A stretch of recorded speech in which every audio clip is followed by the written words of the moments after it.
What up, boys and grills? Welcome to the League of Education.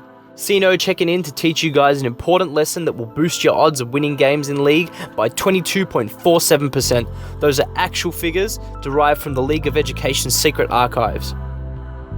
In truth, I personally think this improves your chances of winning from the get-go really decently. I'm talking about level 3 cheese. Now, calling it cheese makes it seem like an unfair and cheeky thing to do, but really this is just a simple strategy that will help you get more leads and win more games. So for most champions, level 3 is a really important point in the game. It's when you've got the option to put a point in each ability and perform a full rotation of spells.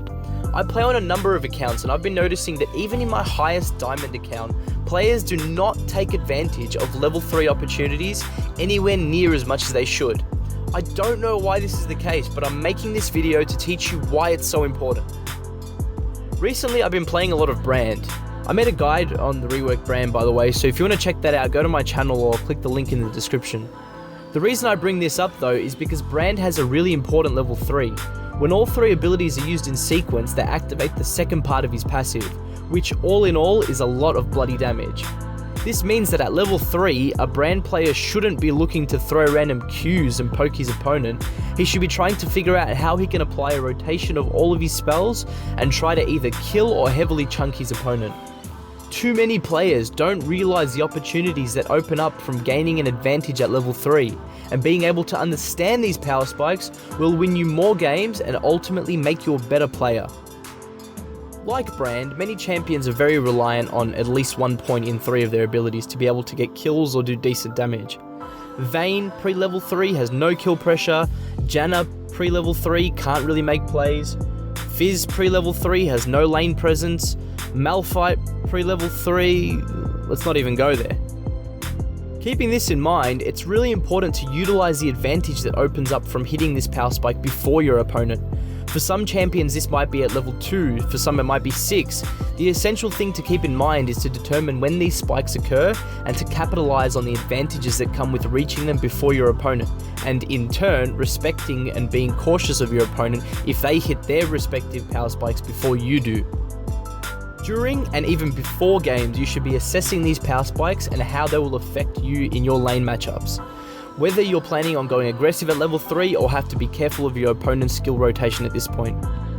As important as this is to remember, I want to teach you guys a trick that I use at level 3 on champions that don't benefit from the level 3 power spike as much as others. I've seen some pro players doing this as well, but I find that I rarely come across any of my opponents or teammates doing this themselves. I'm going to use Blitzcrank as an example here.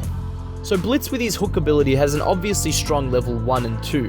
Come level 3 and you have the option of getting W, which is all well and good, but doesn't boost your kill potential up much compared to most other champions when they reach level 3. So if you're playing Blitzcrank and haven't gotten a kill yet, try taking 2 points in Q rather than 1 in W at level 3.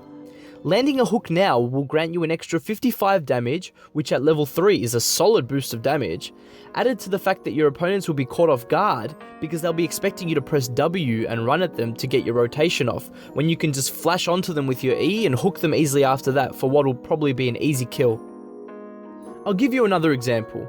Lux has her shield ability, which is more of a team-oriented utility spell, so boosting your kill pressure at level 3 by putting an extra point in E is probably going to be a better option than getting a not so useful point in W. For a third example, I'll use Ezreal.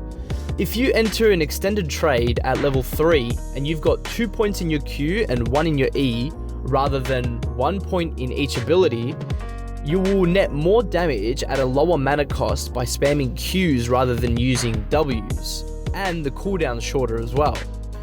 I actually did the math, and hitting an opponent with 3 Qs with 2 points in the ability will give you 100 more damage than hitting them with 2 Qs and 1 W if you've got 1 point in each ability.